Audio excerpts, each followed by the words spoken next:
Assalamualaikum warahmatullahi wabarakatuh. A'udzu billahi minasyaitonir rajim. Bismillahirrahmanirrahim. Alhamdulillahirabbil alamin wa bihi nasta'inu ala umurid dunya waddin. Wassalatu wassalamu ala asyrafil anbiya'i wal mursalin sayyidina wa maulana Muhammadin sallallahu alaihi wasallam wa ala alihi washabihi ajma'in. Amma ba'du. Para mahasiswa dan mahasiswa sekalian, alhamdulillah pada pertemuan ke-14 perkuliahan mata kuliah karakter building religion 2 atau mata kuliah agama 2, alhamdulillah akan kita laksanakan bersama. Mari kita mulai dengan membaca bismillah bersama-sama. Bismillahirrahmanirrahim. Materi yang akan disampaikan atau topik yang akan disampaikan pada kali ini adalah tentang paradigma hukum fikih tentang Islam dan negara, perspektif pemikiran Islam moderat. Akan membahas pertama adalah tentang pandangan teologi dan politik. Yang kedua adalah pandangan tentang hubungan Islam dan negara. Adapun capaian mata kuliah atau CPMK Religion 2 ini, mahasiswa mengetahui paradigma hukum fikih tentang Islam dan negara, perspektif pemikiran Islam moderat di Indonesia. Kemudian outline-nya atau bahannya pertama adalah 3 jenis paham atau pandangan teologi dan politik, baik itu Jabariyah, Qadariyah, dan Ahlus Sunnah atau moderat, serta sejarahnya. Yang kedua adalah pandangan Jabariyah, Qadariyah, dan Ahlus Sunnah wal Jamaah An-Nahdiyah atau Islam moderat tentang hubungan Islam dan negara. Para mahasiswa dan mahasiswi sekalian yang berbahagia, yang pertama kita akan membahas tentang aliran teologi serta bagaimana pandangan-pandangannya. Lahirnya aliran teologi terjadi setelah masa Khulafaur Rasyidin, dimulai dengan munculnya kelompok Khawarij yang berhasil membunuh Khalifah Ali bin Abi Thalib. Setelah itu muncul aliran Jabariyah yang digunakan oleh Khalifah Muawiyah untuk membenarkan hak khalifahannya. Aliran ini percaya pada kemutlakan takdir. Mereka percaya bahwa Allah sudah mentakdirkan Muawiyah sebagai khalifah. Teologi Jabariyah ditentang oleh kelompok Syiah yang menjadi pendukung Khalifah Ali bin Abi Thalib. Kelompok Syiah kemudian mengembangkan aliran teologi Qadariyah atau usaha yang berkeyakinan bahwa manusia itu wajib berusaha karena Allah sudah menganugerahi manusia dengan akal untuk menentukan pilihan baik dan buruk. Allah tidak ikut turut campur di dalam nasib ataupun kehidupan manusia. Manusia bisa menentukan nasib ataupun kehidupannya sendiri tanpa ada campur tangan dari Allah Subhanahu wa taala. Itu yang Qadariyah. Sementara Jabariyah, semua kehidupan, keinginan, tujuan hidup manusia adalah atas kehendak Allah Subhanahu wa taala. Manusia tidak perlu untuk berusaha, termasuk untuk mengembangkan akalnya. Karena semuanya adalah mutlak ditentukan oleh Allah Subhanahu wa taala. Ini yang paham Jabariyah yang dikembangkan oleh kelompok Khawarij, Wahabi, dan ditambah dengan kelompok dari Muawiyah. Sementara itu muncul aliran ketiga, yaitu aliran Sunni, tradisi Ahlus Sunnah wal Jamaah atau Islam moderat, yang lahir dari karangan para sahabat Nabi yang bersikap netral dalam perebutan kekuasaan di tengah-tengah berkembangnya aliran teologis atau kalam yang saling bersaing, yaitu Khawarij, Syiah, dan Mu'tazilah. Aliran Sunni ini tidak ikut kepada perebutan kekuasaan antara kelompok Jabariyah, yaitu Khawarij dan Muawiyah, juga kelompok Qadariyah, yaitu kelompok yang pro Ali, ataupun yang disebut dengan Syiah. Kemudian dari ketiga aliran kalam tersebut, yaitu Jabariyah, Qadariyah, dan yang terakhir adalah Ahlus Sunnah. Apa yang membedakan ketiganya? Berikut penjelasan singkatnya. Yang pertama adalah teologi Jabariyah. Secara harfiah, Jabariyah berasal dari kata jabaro yang memiliki arti keterpaksaan. Sebuah paham teologi dalam Islam yang meyakini bahwa alur hidup manusia itu merupakan ketentuan Tuhan yang memiliki kekuasaan mutlak dalam menentukan garis hidup manusia. Dalam hal ini manusia tidak berdaya, segala tindakan manusia merupakan ketentuan Tuhan. Meskipun paham ini mengajarkan kepasrahan, tetapi sesungguhnya paham ini banyak dimanfaatkan oleh para penguasa. Masyarakat yang tidak berdaya, masyarakat yang pasrah, kemudian dimanfaatkan oleh para penguasa untuk bisa menguasai masyarakat tersebut dan melakukan apa yang sesuai dengan keinginan penguasa tersebut. Karena masyarakat selalu di dalam kepasrahan. Pada aliran ini, kekuasaan Muawiyah pertama mencari legitimasi dari kalangan pemberontak, terutama orang-orang Syiah. Ucapan Muawiyah yang cukup terkenal, yaitu isinya adalah apa yang terjadi pada diriku sudah ditentukan oleh Tuhan. Paham demikian merupakan paham yang menyebabkan timbulnya banyak korupsi yang dilakukan oleh banyak para pemegang jabatan atau para penguasa.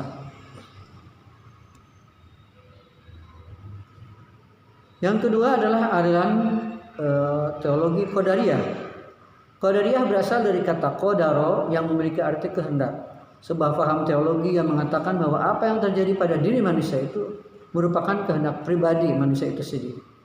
Aliran ini dipegang oleh kalangan Mu'tazilah yang menempatkan akal pada posisi tertinggi, lebih tinggi bahkan daripada wahyu Al-Quran.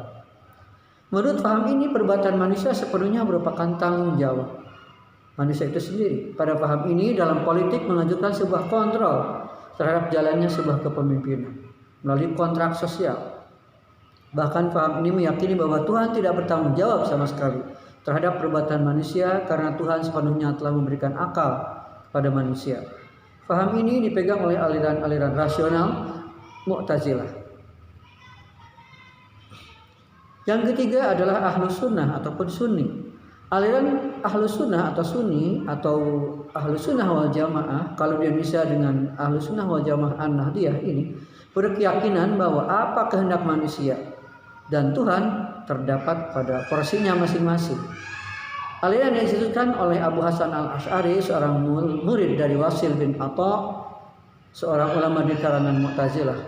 Secara sederhana, aliran ini memiliki adagium yang cukup sederhana tapi cukup mewakili, yakni manusia berencana tapi Tuhan yang menentukan. Tuhan yang menentukan jalur kehidupan manusia, akan tapi manusia juga wajib berusaha. Faham ini berusaha menempuh jalan tengah dari dua keyakinan yang berseteru antara Qadariyah dan Jabariyah. Penganut paham Ahlus Sunnah ini menyebut diri sebagai Asy'ari, ya, sebuah nama yang dinisbahkan kepada Imam Al-Asy'ari. Asal-usul Ahlus Sunnah wal Jamaah bisa dilacak kepada sekelompok sahabat Nabi Shallallahu Alaihi Wasallam yang bersifat netral, tidak memihak dalam perebutan kekuasaan setelah masa Khulafaur Rasyidin. Meskipun demikian, aliran teologi Aswaja lahir atas prakarsa penguasa pada saat itu, yaitu Khalifah Abdul Malik, untuk menciptakan ketertiban dan keamanan di dalam tengah-tengah masyarakat.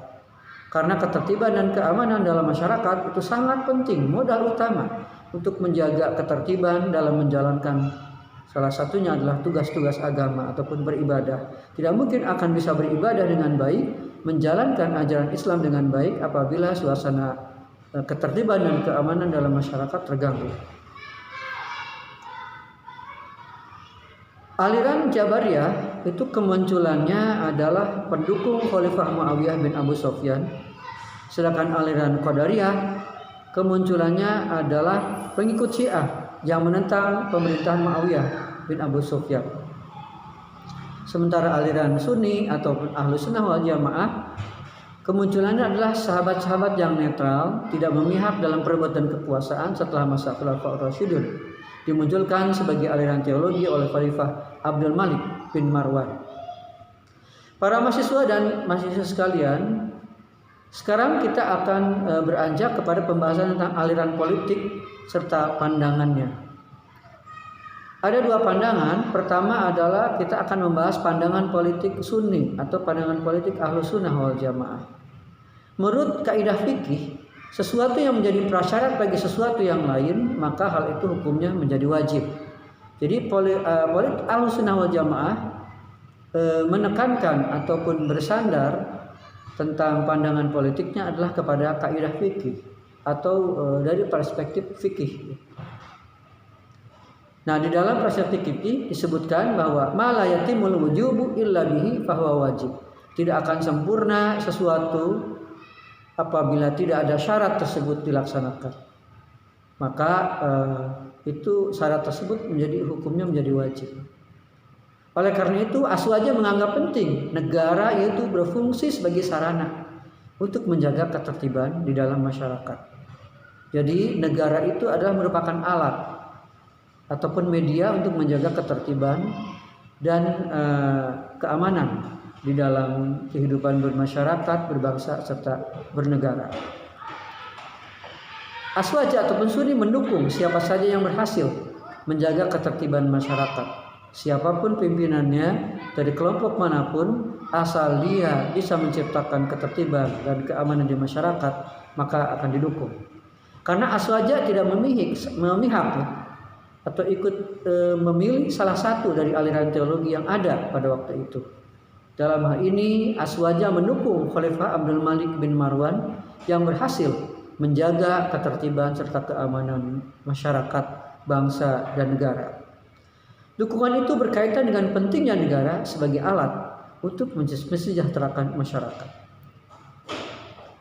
Aswaja atau Ahlussunnah wal Jamaah atau Sunni tidak setuju dengan konsep faula. Sekali lagi tidak setuju dengan konsep faula, yaitu hidup tanpa negara, hidup tanpa ada batas-batas teritorial secara geografis, demografis maupun kedaulatan yang dibatasi oleh kedaulatan sebuah wilayah. Jadi faula itu tidak mengakui adanya batas-batas negara dan batas-batas kedaulatan sebuah negara.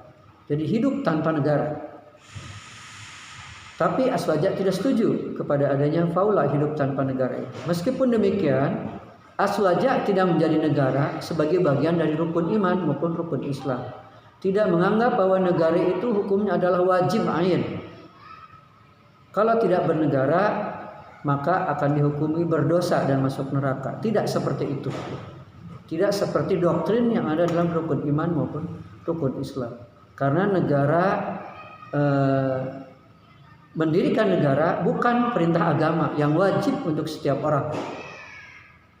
Tapi sisi lain negara perlu sebagai alat ataupun sarana untuk menjaga ketertiban masyarakat. Oleh karena itu, mendirikan negara itu hukumnya bukan wajib, akan tetapi fardu kifayah. Fardu kifayah itu setengah wajib, artinya sesuatu yang tidak diwajibkan oleh agama akan tetapi perlu dilaksanakan. Mewakili kewajiban-kewajiban sebahagian masyarakat itu untuk menjaga ketertiban dan keamanan. Jadi agama itu tidak mewajibkan terbentuknya suatu negara, akan tetapi terbentuknya suatu negara ataupun wilayah kedaulatan itu penting sebagai alat untuk menjaga ketertiban.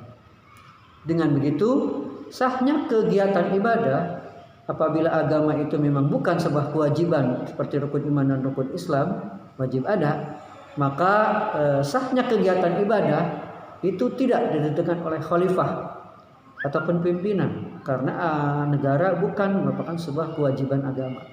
Terbentuknya sebuah negara ataupun termasuk di dalamnya bentuk negara dan dasar negara. Dalam hubungan Islam dan negara, Aswaja berpandangan bahwa negara berdiri berdasarkan atau berkat kekuatan, baik itu kekuatan senjata, kekuatan politik, dan kekuatan massa yang ada di masyarakat. Ini terbentuknya karena 3 kekuatan itu. Sebuah negara tidak terjadi begitu saja tanpa adanya perjuangan untuk mendirikannya, untuk membentuknya. Banyak jasa para pendahulu-pendahulu yang mengupayakan berdirinya sebuah negara, termasuk Indonesia. Itu tidak berdiri begitu saja, akan berkat perjuangan para pendahulu. Aswaja membedakan agama dan negara sebagai 2 identitas yang berbeda, walaupun keduanya memang harus saling mengisi. Sisi lain, agama itu adalah merupakan wahyu dari Allah Subhanahu wa taala yang berdasarkan wahyu. yang harus dilaksanakan. Sisi lain, negara bukan merupakan wahyu yang didoktrin harus bentuk ini, dasar negara ini dan sebagainya oleh agama, sehingga tidak ditentukan oleh khalifah ataupun pimpinan sama dengan kewajiban seperti rukun iman dan rukun Islam. Tetapi negara juga itu merupakan hal yang penting untuk bisa menata sebuah masyarakat yang aman, damai, sejahtera. Itu. Apa yang dilakukan Khalifah Abdul Malik merupakan sesuatu yang luar biasa bagi kemajuan peradaban Islam. Islam semakin beradab, Islam semakin berbudaya, Islam semakin humanis. Islam memiliki mempraktekkan rasa kemanusiaan dengan fitrah kemanusiaan. Nah, ini dengan adanya yang dilakukan oleh Khalifah Abdul Malik luar biasa. Khalifah Abdul Malik menyetujui konsep tarbiyah yang hanya menyebutkan nama Khalifah Khulafaur Rasyidin yang 4 saja di dalam khutbah Jumat. Sayyidina Abu Bakar, Sayyidina Umar, Sayyidina Utsman dan Sayyidina Ali saja, tanpa menyebutkan Muawiyah sebagai khalifah. Kemudian Khalifah Abdul Malik juga menyetujui konsep irja yang menyatakan bahwa hanya Allah yang berhak menghakimi seseorang itu kafir ataupun bukan kafir. Hanya Allah, bukan pimpinan, bukan khalifah, bukan ulama, bukan presiden, atau bukan raja. Bagi Aswaja, hukum mendirikan negara itu adalah fardu kifayah, tidak wajib seperti yang diyakini Syiah dan Wahabi atau kelompok Jabariyah dan Qadariyah. Kelompok Wahabi seperti partai yang pernah ada di Indonesia, Hizbut Tahrir, ya, kemudian yang sejenisnya, ya, termasuk ormas-ormas yang memang sepaham.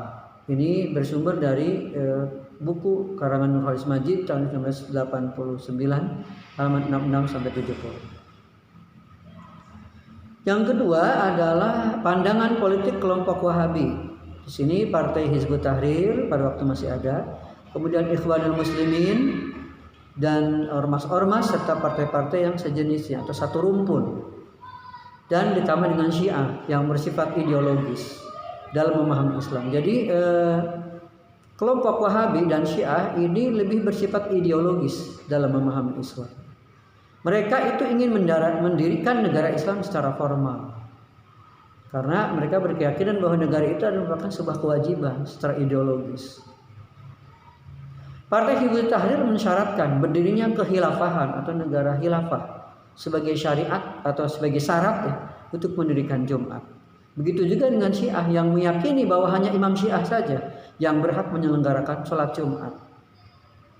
Pemahaman Islam ideologis yang berbeda dengan tadi Aswaja atau Sunni, pandangan Islam fikih.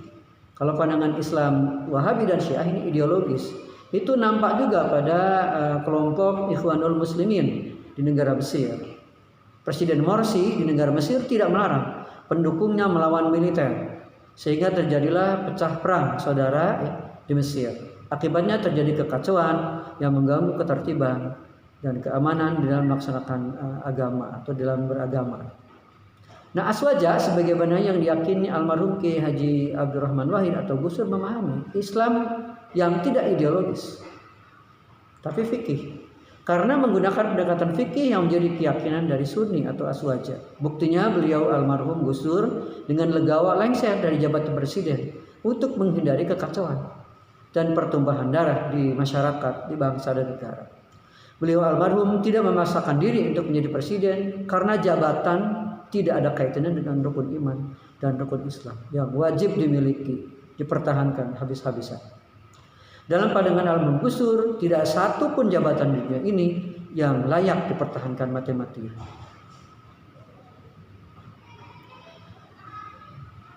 Yang kedua, kita akan membahas tadi tentang politik, tentang teologi dan politik. Sekarang kita akan membahas bagian besar kedua, yaitu tentang Islam dan negara. Yang pertama adalah pandangan tentang Islam dan negara. Setidaknya terdapat 3 pendapat atau 3 pandangan mengenai hubungan antara agama dan negara yang perlu kita ketahui seperti pada tabel di bawah ini. Yang pertama, pandangan tentang Islam dan negara yaitu faham Islam ideologis. Islam ideologis yang tadi Wahabi serta Syiah yang bukan Sunni, itu inti ajarannya adalah ingin mendirikan negara Islam, baik secara langsung maupun tidak langsung, karena berpendapat bahwa negara itu atau negara Islam itu sama dengan agama, sesuatu yang wajib didirikan. Negara agama atau negara Islam secara formal. Kemudian yang kedua adalah kelompok faham sekuler. Faham sekuler inti ajarannya adalah memisahkan antara agama dari politik. Jadi agama tidak ada hubungannya dengan politik dan politik tidak ada hubungannya dengan agama. Pandangan yang terakhir atau yang ketiga adalah faham pandangan fikih. Ini dipegang oleh Sunni. Inti ajarannya bahwa agama dan negara itu harus saling mengakui dan mengisi. Sisi lain, agama itu adalah merupakan doktrin dari Allah Subhanahu wa taala, berisi ajaran-ajaran untuk memberikan keselamatan, ketertiban, keamanan di masyarakat, walaupun tidak harus mendirikan sebuah negara dan negaranya itu tidak harus Islam formal. Karena menurut pandangan fikih bahwa negara itu hanya sekedar alat, sekedar media, bukan agama itu sendiri. Akan tetapi ajaran agama itu mendasari nilai-nilainya, bagaimana membentuk sebuah masyarakat yang sesuai dengan nilai-nilai ajaran agama, tapi tidak harus negara berbentuk negara agama ataupun negara Islam formal. Di sisi lain sebaliknya, bahwa di sisi lain bahwa negara itu juga penting sebagai sebuah alat yang bagaimana bentuk dan dasarnya itu adalah menurut pengembangan akal manusia, yang secara prinsip berdasarkan agama, nilai-nilai Islam, akan tetapi secara kreativitas akal itu bisa diciptakan oleh akal manusia sendiri, bagaimana bentuknya, bagaimana dasarnya negara, dan terbentuk dasar negara dan bentuk negara itu berdasarkan kepada situasi dan kondisi sosio-kultural yang ada di wilayah masyarakat tertentu atau komunitas wilayah tertentu, sehingga menjadi sebuah negara. Juga sesuai dengan kesepakatan mayoritas rakyat ataupun masyarakat yang ada di wilayah tertentu atau di negara tertentu. Dan Indonesia sosiokulturalnya, juga para pendirinya, masyarakatnya sudah sepakat yang cocok untuk pluralitas atau keragaman, baik itu agama, budaya, adat, kebiasaan, pandangan dan sebagainya di Indonesia yang memang sangat beragam. Yang cocok adalah Pancasila sebagai dasar negara dan NKRI sebagai bentuk negara, sehingga muncullah atau terbentuklah masyarakat yang aman, masyarakat yang tidak ribut, tidak ada perpecahan, damai dan tertib. Itu yang sesuai dengan wilayah ataupun negara dan sosiokultural yang ada di Indonesia. Yang kedua adalah syariah dan fikih. Ini pengertian syariah di Arab Saudi itu mengalami penyempitan. Karena syariah itu dipahami secara sempit, identik hanya dengan hukum negara saja. Padahal justru pembahasan dalam ilmu fikih itu materinya ataupun bahasannya itu sangat luas dibanding hukum negara, atau dibanding pemahaman syariah hanya disempitkan kepada yang berkaitan dengan hukum negara saja. Padahal justru syariah Islam itu meliputi berbagai hal. Misalkan masalah wudhu, kemudian hukum pidana, jinayah, siasa, hukum maliyah, kemudian hal-hal sebagainya. Banyak lagi masalah tentang kehidupan yang diatur di dalam ilmu fikih. Jadi tidak hanya terbatas yang disebut dengan syariah Islam itu hanya kepada aturan-aturan hukum negara saja. Hukum fikih itu banyak sekali ya. Ada fikih siasah tadi, politik, ada fikih jinayah ya, yang berkaitan dengan tata hukum keluarga. kemudian ada yang berkaitan dengan maliyah, dengan ekonomi dan sebagainya. Dusturia yang berkaitan dengan organisasi ataupun termasuk yang berkaitan dengan tata kelola ya, manajemen di masyarakat. Nah, fikih merupakan penerapan dari syariah justru. Jadi fikih itu adalah bentuk praktis, bentuk penerapan daripada syariah dalam segala aspek kehidupan, bukan hanya dalam urusan negara. Pendekatan fikih merupakan cara yang ditempuh oleh para sahabat Nabi yang bersikap netral tadi, tidak memihak terhadap perebutan kepemimpinan politik oleh sahabat Nabi yang lainnya. Mereka lebih menonjolkan keinginan untuk mengembangkan Islam sebagai agama yang memberikan kesejukan, keamanan, ketertiban, keselamatan, kedamaian yang disebut dengan Islam rahmatan lil alamin, rahmat bagi seluruh alam. Sebagaimana Allah berfirman, Bismillahirrahmanirrahim, wa ma arsalnaka illa rahmatan lil alamin, dan aku tidak mengutusmu wahai Muhammad kecuali untuk menjadi rahmat bagi seluruh alam. Mereka tidak ingin ikut dukung-mendukung dalam masalah politik yang menggunakan agama sebagai alat atau sebagai kedok saja, demi untuk meraih kepentingan-kepentingan kelompok-kelompok tertentu dalam kekuasaan. Mereka aswaja ini mendukung siapa saja yang bisa menegakkan ketertiban masyarakat, itu saja syaratnya. Selain itu, para sahabat tersebut juga melunakkan kehidupan politik agar tidak ditentukan berdasarkan hukum rimba, adanya kekerasan, adanya radikalisme. Siapa yang kuat, dia yang menang. Nah, radikalisme itu sendiri menurut BNPT, Badan Nasional Penanggulangan Terorisme di Indonesia, dan juga menurut para ahli agama Islam moderat, Islam rahmatan lil alamin, ada beberapa ciri radikalisme ini, baik itu terdapat di kelompok-kelompok yang pemahaman Islamnya radikal tadi, terlalu teologis ya, ataupun di agama-agama yang lain, bahkan kelompok-kelompok yang lain yang tidak berdasarkan agama saja, tapi berdasarkan budaya, berdasarkan kepentingan, itu melaksanakan pemahamannya di dalam berpolitik, dalam hukum agama dan negara, termasuk dalam teologi juga, keyakinan. Itu ada beberapa ciri radikalisme yang ditempuh. Pertama, radikalisme itu adalah kelompok orang-orang yang selalu menebarkan kebencian dan juga perpecahan kepada umat manusia yang lain. Menanamkan kebencian-kebencian, seperti diantaranya adalah ada yang berbeda pendapat kemudian dianggap bid'ah, kemudian masuk neraka dan sebagainya. Ataupun ada beberapa orang yang tidak disukai seperti pejabat negara dan sebagainya, kemudian dibully dengan istilah-istilah yang menjatuhkan dan sebagainya. Ataupun ada ulama-ulama yang lain yang tidak sepaham atau kelompok yang lain tidak sepaham, itu dibully. Nah itu jadi kebencian-kebencian disebarluaskan. Kemudian isu-isu yang membuat menimbulkan perpecahan, tidak adanya ketertiban di masyarakat juga terus digaungkan, dimunculkan.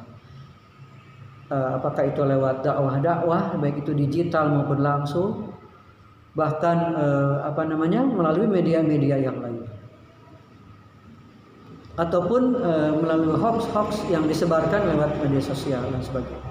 Ini pertama ya, ciri radikalisme itu menyebarkan kebencian dan membuat perpecahan.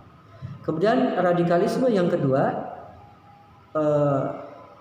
intoleran, artinya tidak mengakui adanya perbedaan sebagai sebuah rahmat dari Allah Subhanahu wa taala, sebagai sebuah karunia dari Allah Subhanahu wa taala. Padahal Allah Subhanahu wa taala telah berfirman di dalam Al-Qur'an yang intisarinya bahwa manusia itu diciptakan bersuku-suku, berbangsa-bangsa.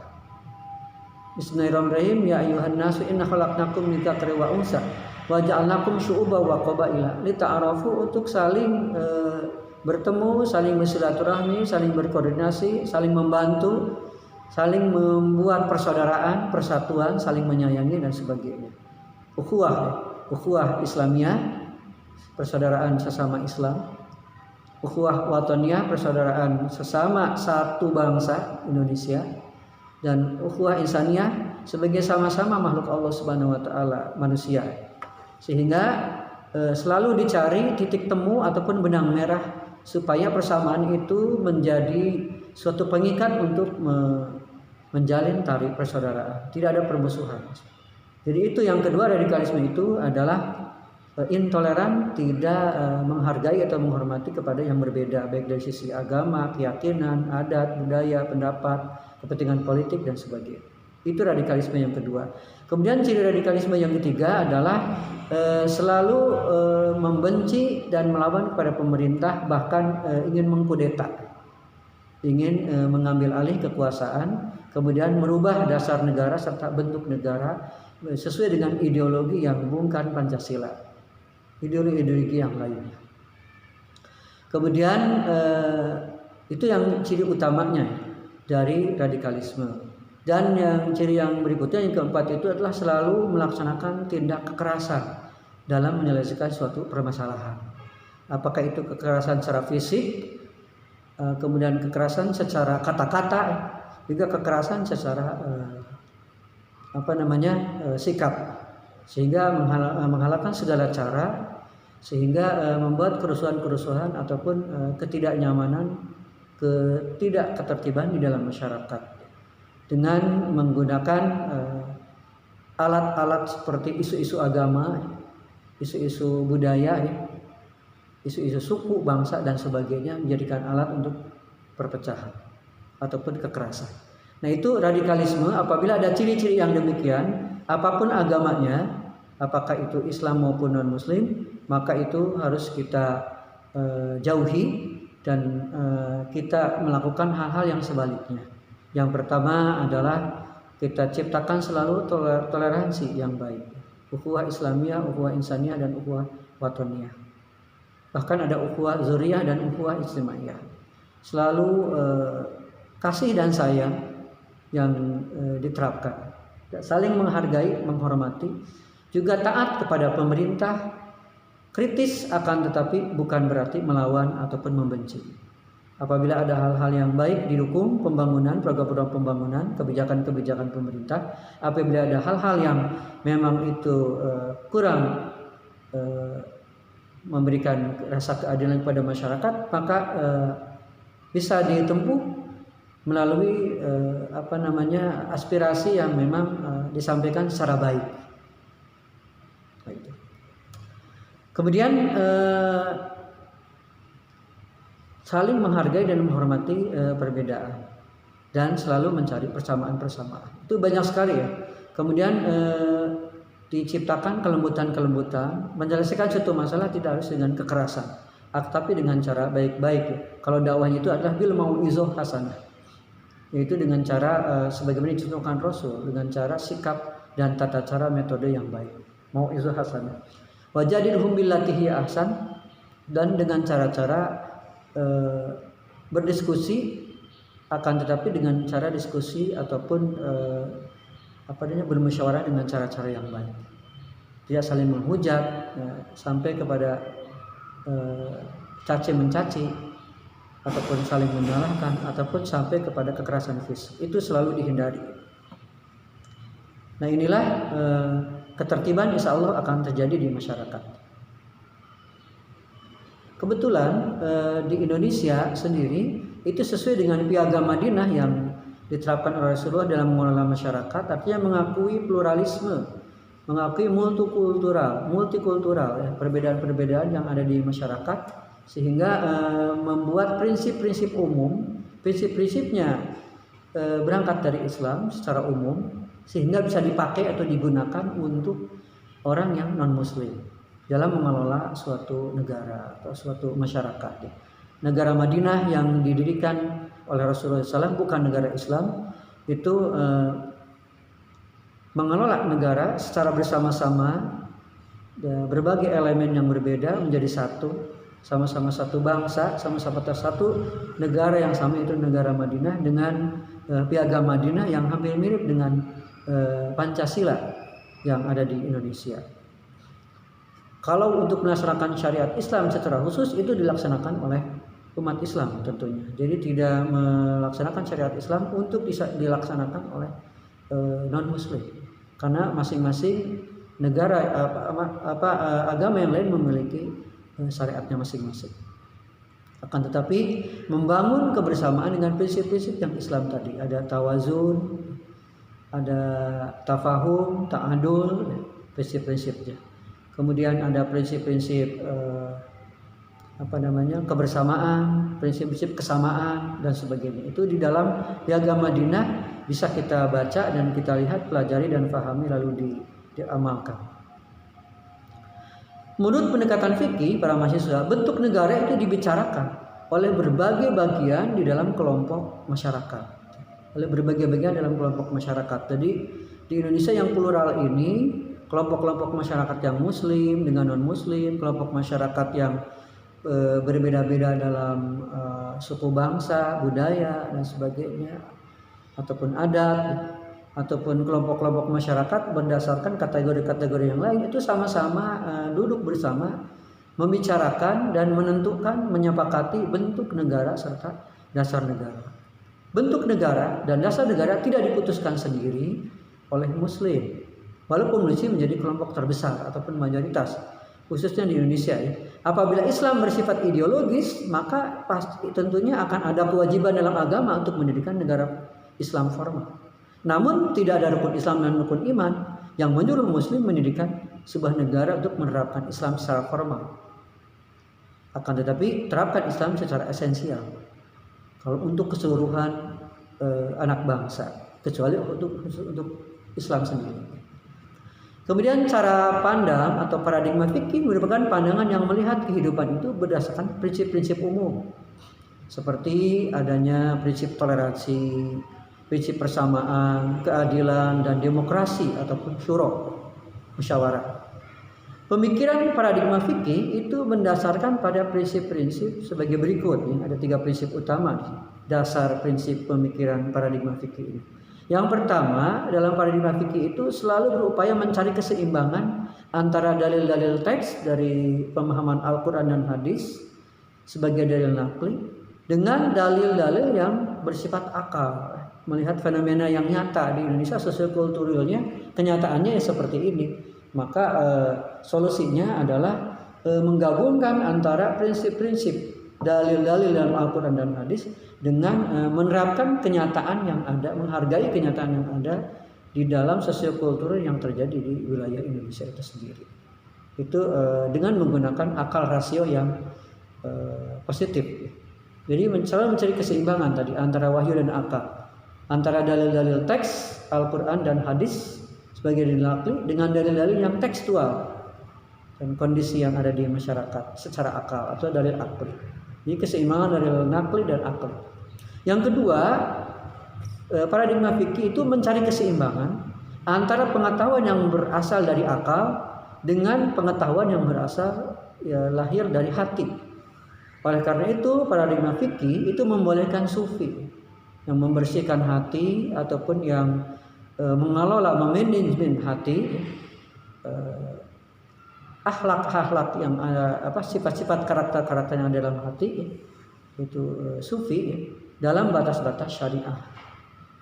Jadi aspek-aspek ketentuan secara lahiriah syariah secara fikih juga menghargai kepada aspek-aspek yang bersifat batiniah, keimanan, keyakinan ataupun akhlak batin, akhlak hati, seperti karakter-karakter zuhud, sabar, tawakal, toleransi dan sebagainya. Itu dihargai oleh ilmu fikih ataupun paradigma fikih. Akan tetapi sufi yang masih dalam koridor syariah ataupun fikih. Yang ketiga, prinsip paradigma fikih ini tidak menghakimi seorang muslim sebagai kafir, apalagi orang kafir, walaupun dia memang belum memiliki tauhid yang murni. Jadi kafir tidaknya itu adalah hak prerogatif Allah Subhanahu wa taala yang menentukan, yang memiliki kekuasaan mutlak, hanya Allah. Kemudian paradigma fikih memiliki prinsip-prinsip dalam proses pengambilan keputusan berkaitan dengan penerapan ajaran-ajaran Islam dalam suatu sistem kemasyarakatan, termasuk sistem politik tertentu. Jadi itu ya. Jadi pengambilan paradigma fikih itu dijadikan alat dalam proses pengambilan suatu keputusan atau keputusan kebijakan negara atau keputusan organisasi dan sebagainya. itu berkaitan juga dengan penerapan ajaran-ajaran Islam dalam suatu sistem kemasyarakatan, termasuk dalam sistem politik tertentu. Nah, pemahaman dan pendekatan teologis, ini kelompok-kelompok teologis terhadap politik dan terhadap hubungan agama dan negara, itu biasanya atau faktanya itu selalu aja menghasilkan sikap radikalisme. Kepemimpinannya otoriter karena pemimpin menempati posisi kekuasaan mutlak sebagaimana sama dengan posisi otoritas Tuhan. Ini posisi pemimpin sama dengan posisi Tuhan terhadap makhluk, otoritasnya terhadap makhluk dalam pemerintahan ataupun dalam pengelolaan negara, bangsa dan masyarakat. Ini yang memiliki pemahaman dan pendekatan teologis berbeda dengan pemahaman fikih.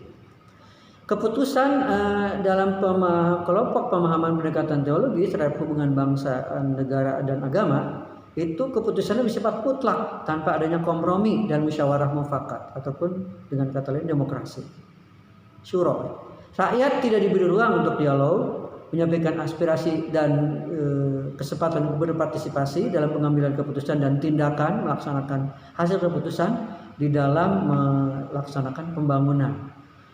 Tumbuhnya sikap intoleran, anti kemajemukan atau pluralisme atau keragaman. Padahal justru pluralisme adalah merupakan fitrah dari Allah Subhanahu wa taala. Dan fakta masyarakat, bangsa dan warga negara Indonesia pada kenyataannya adalah justru plural, sangat beragam. Ini tidak bisa disatukan apabila memakai ideologi lain atau bentuk negara lain. Kebetulan itu prinsip-prinsipnya hampir sama dengan prinsip Piagam Madinah dan prinsip-prinsip yang ada di dalam Al-Quran dan Al-Hadis. Juga disama dengan ijma dan qiyas. Rasulullah pun pada saat memimpin di Madinah, para mahasiswa-mahasiswa sekalian, tidak membentuk negara agama, tetapi membentuk negara Madinah dengan segala keragamannya. Akan tetapi prinsip-prinsip umum ajaran agama itu diterapkan dan dilaksanakan di dalam mengelola negara Madinah tersebut. Produk sikap Rasulullah terhadap hubungan agama dan negara diwujudkan dalam Piagam Madinah yang berisi prinsip-prinsip umum sebagai landasan dalam mengelola negara tadi.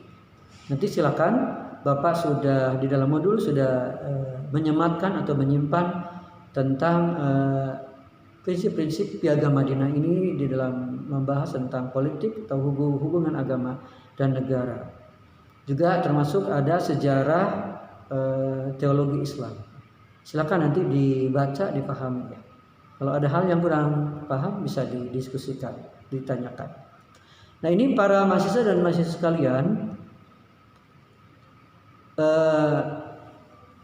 produksi kepada Rasulullah tadi di Piagam Madinah, keragaman beragama itu dihargai, lakum dinukum waliyadin dilaksanakan. Keragaman dalam aspek-aspek lainnya pun dihormati, dan prinsip demokrasi atau musyawarah yang mengikut sertakan seluruh elemen negara di dalam negara Madinah dalam pengambilan keputusan dan melaksanakan pembangunan itu betul-betul ditegakkan. Karena agama tidak mendoktrin langsung dalam pembuatan dasar negara dan bentuk negara suatu bangsa. Di negara Madinah agama Islam bebas dilaksanakan tanpa mengekang agama-agama yang lainnya untuk melaksanakan keyakinan dan ajaran agamanya masing-masing. Dari sini Rasulullah mencontohkan pengamalan Islam yang rahmatan lil alamin, sejuk, damai, harmonis, bersatu, menghargai perbedaan dan membina tali ukhuwah tadi. Ukhuwah persaudaraan dalam satu agama ya, Islamiyah, satu bangsa watoniyah dan satu sesama manusia insaniyah. Para mahasiswa dan mahasiswa sekalian, di sini Bapak sudah menyampaikan ada ikhtisar perbedaan ajaran antara kelompok dalam bidang teologi dan bidang fikih, ya. Baik itu Aswaja, Syiah dan Khawarij. Jadi Islam itu tidak sekadar Islam saja, tetapi di dalam Islam juga ada 3 kelompok pemahaman tadi ya, teologi ataupun fikih. Yaitu 3 kelompok besar. Pertama adalah Aswaja, Sunni, yang kedua Syiah, dan yang ketiga adalah Khawarij ataupun Wahabi. Nah, ini akan Bapak bacakan perbedaan 3 kelompok dalam bidang teologi ataupun akidah. Pertama tentang rukun Islam. Kalau Aswaja itu mengakui 5 rukun: syahadat, sholat, puasa, zakat, haji. Kalau Syiah 5 juga, yaitu sholat, puasa, zakat, haji dan wilayah. Kalau Khawarij ataupun Wahabi lebih pada gerakan-gerakan politik. Itu di rukun Islam. Kemudian kalau aspek rukun iman, Aswaja itu iman kepada Allah, kepada para malaikat Allah, pada kitab-kitab Allah, pada Rasul Allah, pada hari akhir, kepada qada dan qadar. Sementara rukun iman menurut Syiah itu pertama adalah tauhid, yang kedua adalah nubuwah, yang ketiga adalah imamah, kepemimpinan, yang keempat adalah al-adl, yang kelima adalah al-ma'ad. Sementara rukun iman menurut Khawarij lebih kepada gerakan-gerakan politik. Kemudian aspek keberadaan Al-Quran. Aswaja meyakini bahwa Al-Quran tetap orisinil. Syiah meyakini bahwa Al-Quran tidak orisinil dan sudah diubah oleh para sahabat, dikurang ataupun ditambah. Sedangkan Al-Quran, keberadaan Al-Quran menurut Khawarij ataupun Wahabi meyakini khalqu Al-Quran, bahwa penciptaan Al-Quran. Karena itu Al-Quran menjadi tidak suci lagi. Al-Quran itu sebagai makhluk. Kemudian aspek surga dan neraka. Aswaja bahwa surga diperuntukkan bagi orang-orang yang taat pada Allah dan Rasulnya. Neraka diperuntukkan bagi orang-orang yang tidak taat kepada Allah dan Rasul. Sementara menurut Syiah, surga dan neraka, surga diperuntukkan bagi orang-orang yang cinta kepada Imam Ali.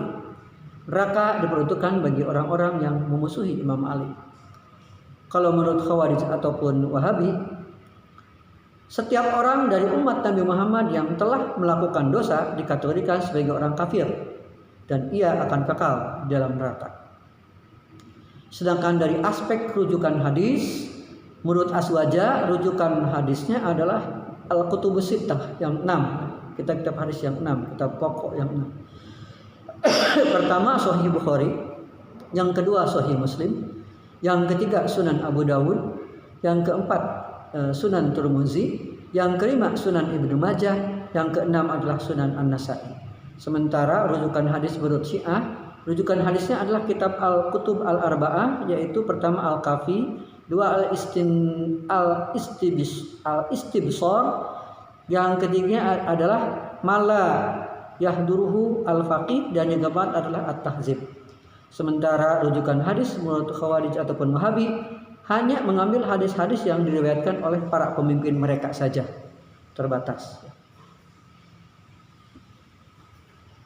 Berikutnya dalam bidang hukum ataupun fikih, aspek masadirut tasri atau sumber-sumber syariat. Aswaja sumbernya adalah Al-Quran dan Sunnah Nabi. Sebagian menambah dengan ijma, konsensus ulama, dan juga kias, analogi hukum. Jadi Al-Quran, Sunnah ataupun hadis, ijma, dan kias. Sementara sumber syariat Islam menurut Syiah itu ada 3. Pertama Al-Quran dan Sunnah. Yang kedua adalah simak, pendengaran dari Rasulullah SAW. Yang ketiga adalah kitab Ali yang disebut Al-Jami'ah. Bahkan satu lagi 4, yaitu Al-Isyraqat Al-Ilahiyah. Sementara sumber hukum Wahabi ataupun Khawarij meyakini hukum hanya milik Allah. Hukum la hukmu illallah, tidak ada hukum kecuali hanya Allah yang menentukan. Karena itu menghukumi sesuatu dengan selain hukum Allah menurut mereka adalah kufur ataupun kafir. Dari aspek ijtihad, penggunaan akal untuk memahami ajaran Islam dan menghasilkan hukum, Aswaja potensi ijtihad terbuka dalam ranah yang belum dijelaskan oleh nas Al-Quran dan Sunnah. Maka ada di situ memerlukan ijtihad apabila kurang jelas di dalam Al-Quran dan Sunnah. Sementara di Syiah, ijtihad, potensi ijtihad terbuka dalam ranah selain imamah. Sementara Khawarij ataupun Wahabi, ijtihad, potensi ijtihad terbuka, namun kesalahan dalam ijtihad dapat menjadikan seseorang dikategorikan sebagai kafir. Kemudian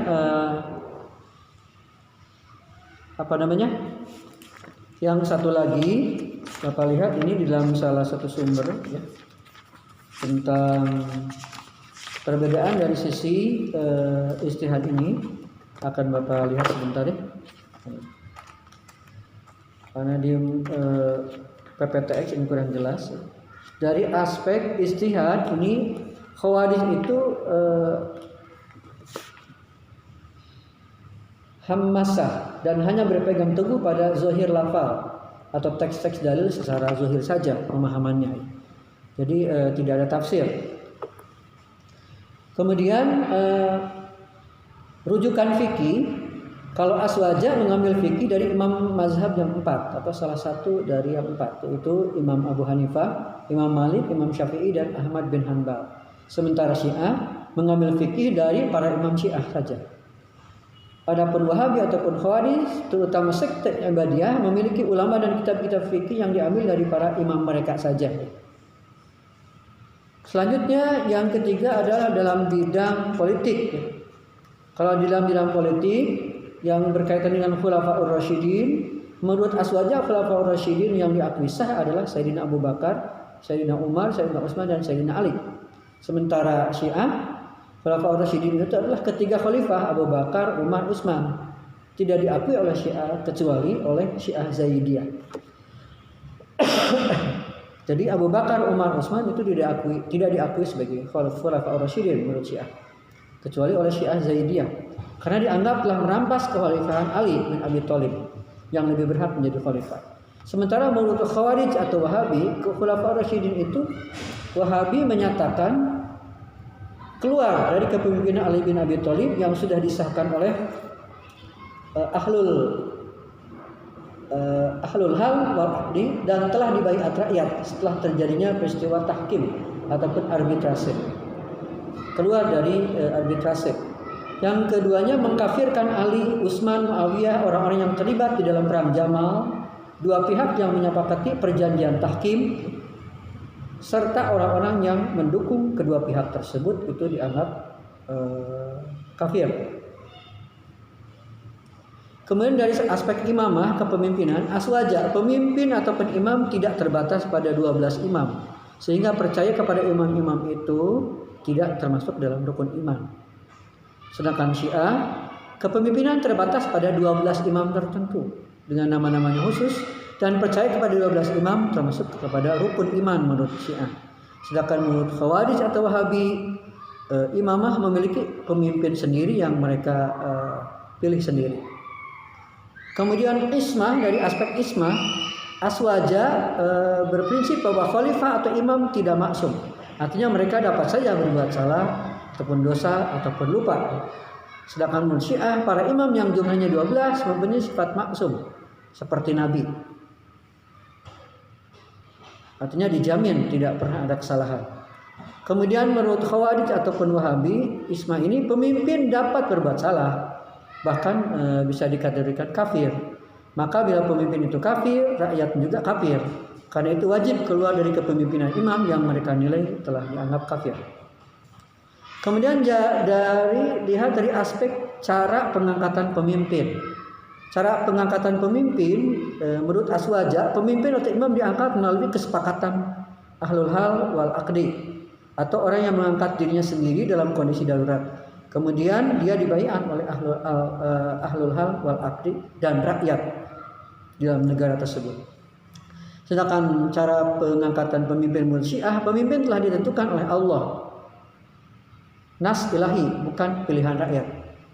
Sementara menurut Khawarij ataupun Wahabi, khalifah harus dipilih melalui pemilihan yang bebas dan bersih, dilakukan oleh mayoritas kaum muslimin, bukan hanya sebahagian golongan. Dan kepemimpinan khalifah terus sah selama ia menegakkan keadilan dan syariat, jauh dari kesalahan dan kezaliman. Jika ia berkhianat, maka wajib dipecat ataupun dibunuh. Ada dua aspek lagi. Aspek yang berikutnya adalah aspek hukum pengangkatan imam. Menurut Aswaja, kepemimpinan hukumnya wajib karena dalil-dalil syariat. Persamaan dengan Khawarij, ini ada persamaan, harus ada pemimpin untuk mengelola dan mengamankan negara. Menurut Aswaja karena dalil, menurut Khawarij karena maslahat. Di Aswaja ada dalilnya, kemudian Khawarij itu karena ada kemaslahatan. Sedangkan hukum pengangkatan imam, pemimpin menurut Syiah, kepemimpinan hukumnya wajib berdasarkan nas ilahi. Sedangkan menurut Khawarij ataupun Wahabi, kelompok Khawarij bernama Najdat berpendapat pengangkatan imam wajib karena kemaslahatan dan kebutuhan, bukan wajib karena dalil syariat. Yang terakhir dilihat dari aspek syarat-syarat pemimpin. Menurut pandangan Aswaja, pemimpin harus memenuhi 4 syarat. 1. Berasal dari suku Quraisy. Pada tahap berikutnya terjadi perbedaan pendapat dalam hal ini. Kedua, adanya baiat. Yang ketiga, adanya syura. Dan yang keempat adalah adil. Sedangkan syarat pemimpin menurut Syiah, pemimpin harus berasal dari Ahlul Bait saja. Syarat pemimpin menurut Khawarij Wahabi, khalifah tidak harus dari suku Quraisy, juga tidak harus dari bangsa Arab. Mereka mengangkat Abdullah bin Wahab Ar-Rasi bukan dari Quraisy sebagai khalifah dan menyebutnya sebagai Amirul Mukminin. Nah, ini beberapa sekilas tentang pandangan teologi dan politik dari ketiga kelompok tadi ya, Aswaja, Sunni, Ahlus Sunnah wal Jamaah, kemudian Syiah dan Wahabi ataupun Khawarij. Begitu pemaparan yang Bapak sampaikan, mudah-mudahan mendapatkan ilmu, wawasan baru dan pencerahan dengan pemahaman yang lebih berkembang bagaimana memahami dan memposisikan diri kita sebagai hamba Allah, kaum muslimin, dan juga dari aspek keislaman bagaimana kita bisa menempatkan diri sebagai warga negara, warga dari suatu bangsa atau wilayah NKRI ini.